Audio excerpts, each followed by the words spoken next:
Hi, this video is for anyone who had trouble with punctuating complex sentences. This is when subject and predicate and independent and dependent clause start to be something that you apply to actual sentences that can make a difference in your writing as well as in test scores on things like the ACT. Okay, so let's review the process here for what goes on in your mind when you are trying to figure out whether there does or does not need to be a comma in between the clauses.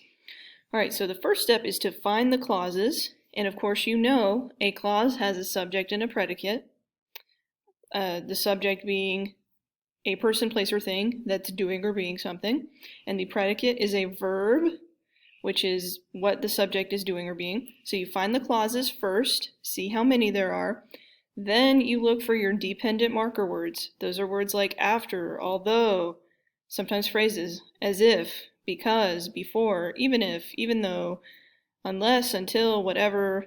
There's a whole list here. This is not an exhaustive list. You can look up subordinating conjunctions or dependent markers and find a much longer, more comprehensive list of them. But anyway, you find the clauses, then you look for the dependent marker words to see where you have dependent clauses in the sentence. Then here's the rule. If there is a dependent clause at the beginning of the sentence, there needs to be a comma after it. Actually, this sentence is an example of that. All right, but if there's an independent clause at the beginning, in front of a dependent clause, there does not need to be a comma. Okay, and so here I have given some examples of what that looks like. So dependent clause first, yes, comma. Independent clause first, no, comma. All right, when in doubt, ask if it sounds right to pause where the comma goes. So in this example, because I wasn't hungry, I skipped breakfast. Pausing there sounds okay. But you probably wouldn't pause if you said, I skipped breakfast because I wasn't hungry. That would sound a little bit off. Okay, so let's work through some examples together. The football team celebrated after they won a game. Step one is to find the clauses. So if I look at the beginning of the sentence, the football team celebrated. Team would be my subject. Celebrated would be my predicate. I don't see a dependent marker word in front of this clause, so I know this is an independent clause. After they won a game. Okay, what's my subject here? It's not after, because after is not a person, place, or a thing. My subject is they, and what did they do? They won, so won is my predicate. All right, after they won a game. Do I see a dependent marker word here? Yes, the word after. So I know that this is a dependent clause. All right, so the rule is, if you have an independent clause at the beginning of the sentence, there shouldn't be a comma. And we can check it with the when in doubt too. The football team celebrated after they won a game, or if we don't pause, the football team celebrated after they won a game. The second one sounds better. So through both methods, we know there does not need to be a comma in this sentence. Next one, you will not become fluent in a new language unless you practice speaking it very often. Okay, this one's a little bit more complicated because it's longer and it has some phrases mixed in with the clauses, but you can still do it. All right, so step one is to find the clauses. You will not become fluent in a new language unless you practice speaking it very often. Okay, so right away I can identify something that might trip you up. In a new language, okay, this is a prepositional phrase. It never has anything to do with subject and predicate. And we know that it's not a subject or a predicate because language is a thing, right? It's a noun, but the language isn't doing anything. There isn't a verb after it. So we can just kind of ignore this part. All right, so then our first clause is, you will not become fluent in a new language. Our subject is you, and our predicate, kind of a funky situation, but it's will become. All right, so subject you, and then predicate will become. Do I see a dependent marker in front of this? No, it starts with the subject. So I know this is an independent clause. All right, unless you practice speaking it very often.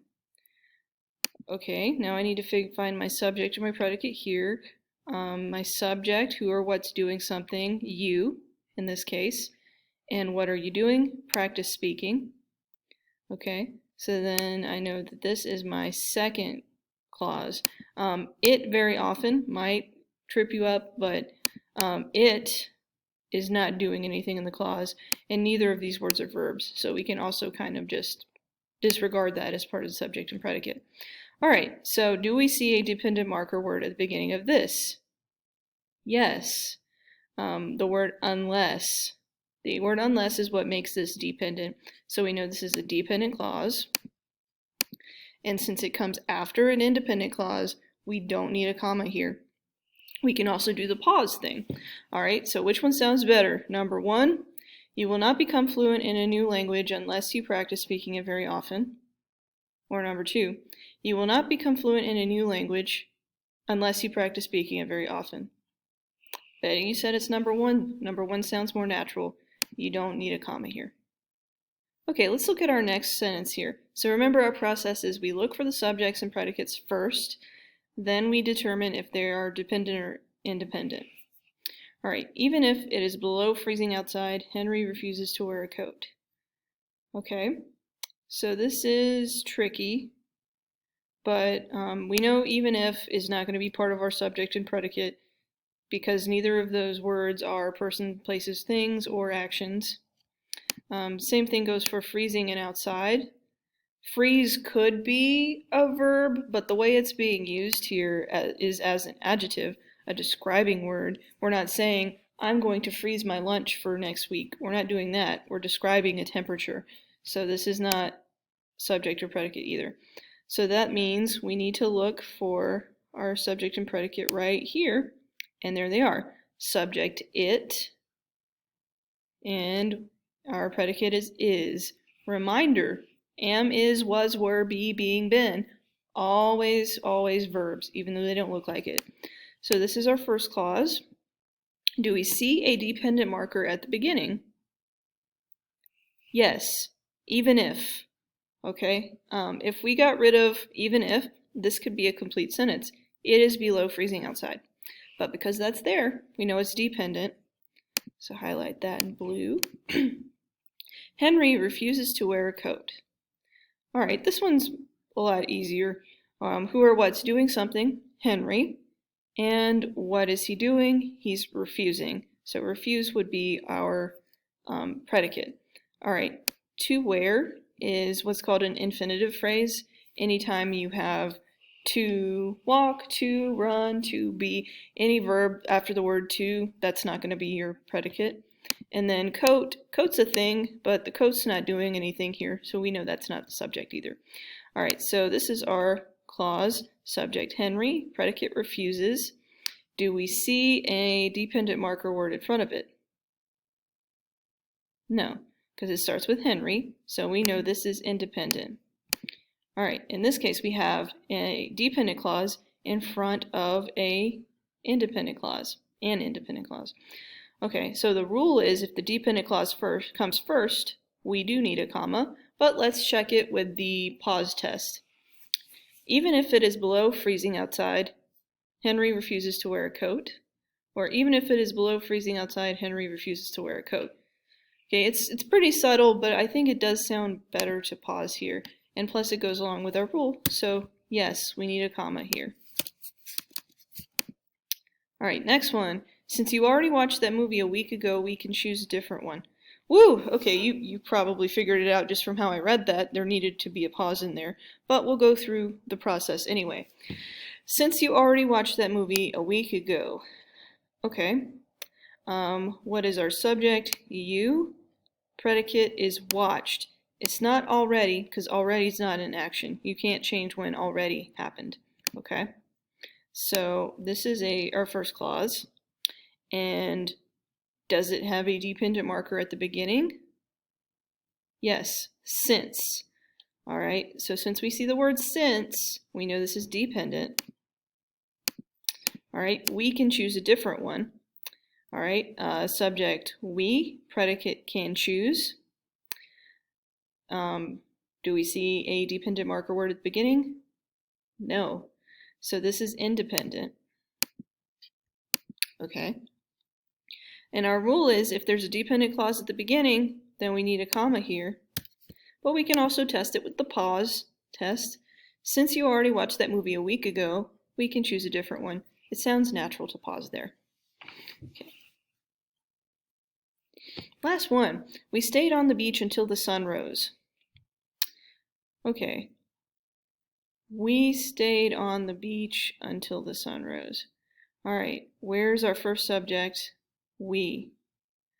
Okay, where's our first predicate? Stayed. And then on the beach describes where we stayed, so that goes with this clause. And is it independent or dependent? Independent, because there's no dependent marker word. Until the sun rose. Okay, where's my subject? Sun. Where's my predicate? Rose. Is there a dependent marker word at the beginning? Yes, the word until. So we know this is dependent. All right, the rule is if we have an independent clause first, there doesn't need to be a comma. And we can also use the pause test. We stayed on the beach until the sun rose, or we stayed on the beach until the sun rose. You don't really need a pause here. So no, you don't need a comma in this situation. All right, please, please, please reach out to me if that didn't explain it well enough. I tried to break it down as much as possible. Thank you for watching and have a great day. Hi guys, I'm in the middle of editing and I realized that I totally forgot to include a password. So the password is going to be water. All right, send the word water to me and I know that you need the retake link for this quiz. Okay, bye for real this time.